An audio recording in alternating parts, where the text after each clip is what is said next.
You know what this episode was giving? Prepare for standards and make it double.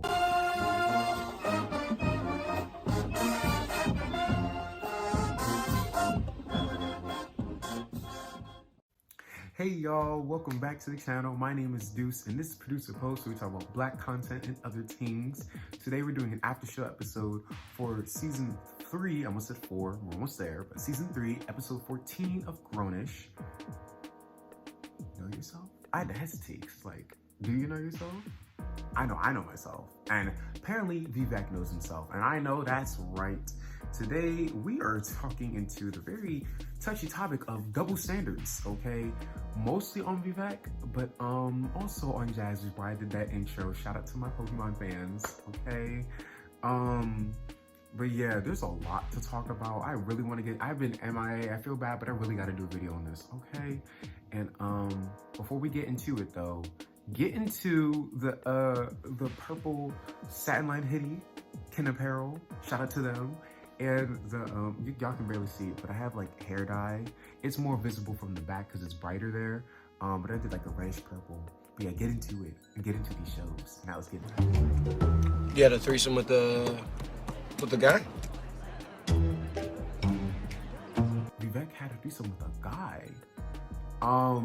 That's very interesting. I did not think they was really gonna go there. I didn't know how this was gonna go. I thought it was gonna be like a drug PSA, but no. We're talking about double standards this time, experimentation. Because he experimented, he just kissed it, he didn't like it. I personally want to say you have to do a little bit more than kiss a guy to know if you like guys, but at the same time, sexuality is fluid, but it's also inherent. So like, the fact that he didn't go any further pretty much shows that he was straight, but that wasn't, yeah, they wasn't buying it. They wasn't buying it. Aaron and Doug was like, no, you're straight gay. Oh, straight gay. Or at least bi-curious or bisexual. He was like, no, I didn't like it and I stopped it there. But we had a threesome. I mean, that's interesting. So if you stopped it there, is it really a threesome? Like, what did y'all do? Oh, actually, let me stop because we're probably getting into some R-rated territory. Heidi definitely had some fun. But anyway, I think it's very interesting they had this conversation because Doug and Aaron were headstrong about the fact that he's gay because he experimented one time.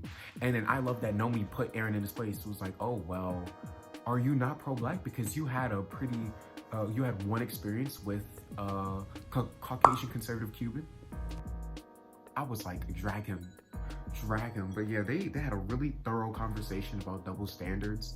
Vivek was like, first of all, why am I being disrespected in my own house? Since I'm the man in my house, I pay the bills, y'all gotta get out because I will tolerate the disrespect. I know that's right.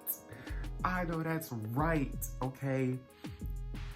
This episode really highlighted like a lot of homophobia and ignorance in the black community, especially in regards to the fact that he was like, that's not the same. You were trying to compare it to racism when it actually is, because there's varying degrees of homophobia as there is varying degrees of racism, because that's literally what he said. I can't be gay, I have gay friends. All right. All right. I thought it was a very interesting episode, really much needed. The conclusion was cool because they made up. But personally, I don't know. I feel like we could have got a bit bigger, but at least we got an episode, you know? Because we don't got a lot of episodes talking about male sexuality, like, even on a hetero basis, but definitely nothing on except for that one time when Nomi was being biphobic to the man. But it was a white man, so I don't care. But yeah, I thought this was a very needed, a very interesting episode, and I can't wait to see more like it because, as I said earlier, season 4 is coming, summer 2021. But let's talk about the other tea. What way? You knowing exactly what way, mother. Whoa. Oh, yo, I don't get this shit. Yo, I don't get how you smashing old boy makes me look toxic. Because if it was you who had sex during the break, none of this would have been an issue. I'm sorry, but no self-respecting man, none, is gonna forgive their girl once they ask for a break and went and smash somebody else. Am I right? In the midst of all the toxic masculinity, Douglas, because we're calling him Douglas, he's getting my nerves, displays even more toxic masculinity, being upset that, you know, Jazz had a one night stand during their break. My only issue is that Jazz literally told him to not fall in love. That didn't mean don't have sex, unless I missed that part. But she said don't fall in love with anybody else, which I personally think was selfish from the beginning. But that's it. Like, no one said y'all couldn't have sexual relations with other people, especially one night stands. I don't see the problem. Jazz did last episode. She apologized. She felt bad. But now Douglas,